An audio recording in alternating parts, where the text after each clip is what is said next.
Hey everyone, this is Kirk here again at OptionAlpha.com, and this is the video update right after the election. So, pretty much a nail biter all night until Ohio and some of the other states started to fall for Obama. As we all know, he's back in the White House for another 4 years. I think the biggest news story out of this, not necessarily the win, but was that everything has stayed status quo. So, Senate, House, and then the White House obviously has stayed exactly where it was before the election. I think a lot of people either thought it was going to shift Republican or shift more to the Democratic side. Whatever you thought, everything stayed the same. So the real question, and I guess the real headline stories are going to start to be talking about this fiscal cliff, and rightfully so. And I think that's what we started to see here today with the first day of trading after the election, that a lot of uncertainty in the market. People are starting to dump stocks a little bit, get into some of the bond positions. I know that 30-year bonds and 20-year bonds were doing really well today. So I think you're starting to see a little bit of that ripple effect coming into the market as far as this fiscal cliff. So obviously they've got a lot of negotiating to do between now and the end of the year, and that's all we're basically going to hear in the media. So enjoy that if you already are starting to turn back on the TV from all the political ads. So what I want to get into in this video quickly is a look at some of the charts, in particular Apple and gold and oil. But before I do, I wanted to take a look at the S&P real quick. And in particular, I wanted to highlight the fact that in the last video update I talked about where the market was right about here, right about where this red line is. I had talked about the fact that we had broken this huge channel that the S&P had been trading in for the better part of 4 months. We had broken it to the downside. It was a pretty clean break on the bottom. And I thought that we were going to come back up and retest that area as new resistance. And that's exactly what we did. So on Monday before the election, we came back up. We retested that area as resistance. Now today after the election, Tuesday before the election, now today after the election on Wednesday, now you can see that we have decisively fallen below that level in the markets here. So you can see we've really fallen below the level that it was holding, right about 1400, and we close lower, which is the key. It's try to rally into the end of the day and try to get back up above that 1400, but now that we've closed lower, I think it's safe to assume that we could start to see lower prices unless we reverse out of this right away. So lower prices are going to start to be levels around 1350, 1375. That's where the next areas of support are going to be going forward. So keep an eye out for those. If you have positions that are close to the market, you have put spreads below the market, you might want to start to exit or unwind those, or at least hedge them, or start to take some pretty aggressive trades on the put side. So buying puts, buying put spread, debit put spreads, starting to take advantage of this down sell in the market. If we actually take a look at some of the other big names as far as commodities, we take a look at oil, for example, USO.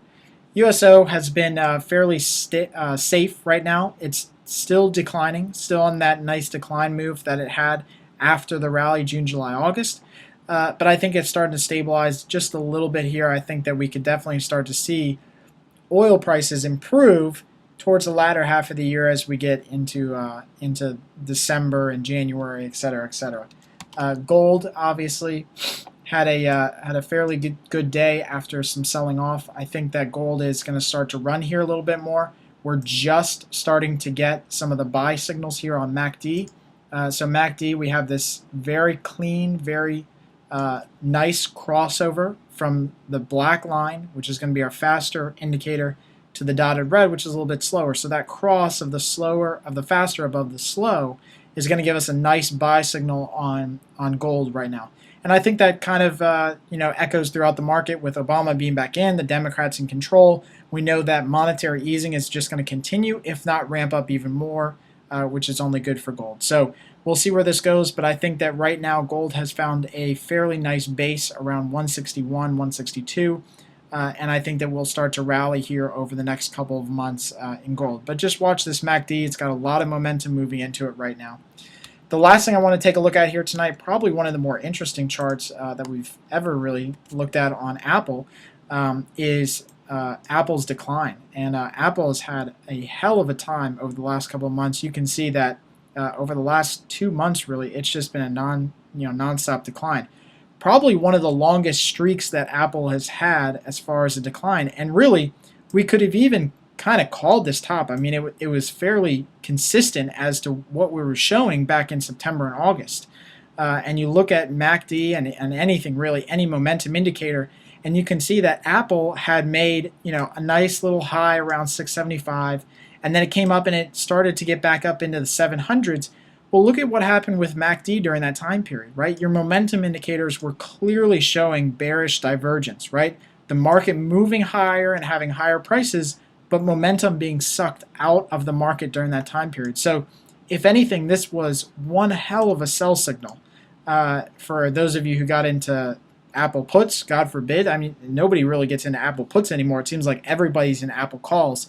But those of you who got into Apple puts are enjoying a very nice payday right now. So where's Apple going from here? I think on MACD, if we even back it up to the last 5 years, which is what I have on this chart, the last 5 years, we're really at the lowest level we've seen on this reading, right? So it has come down dramatically. Now, that's not to say that it can't turn around, because we have to have that buy signal kick in, right? And we have to see at least some sort of divergence and some sort of support start to hold. But right now, the MACD signal is at the lowest it's been in years. We even go to things like the CCI. CCI is considerably lower than where it's been over the last couple of years.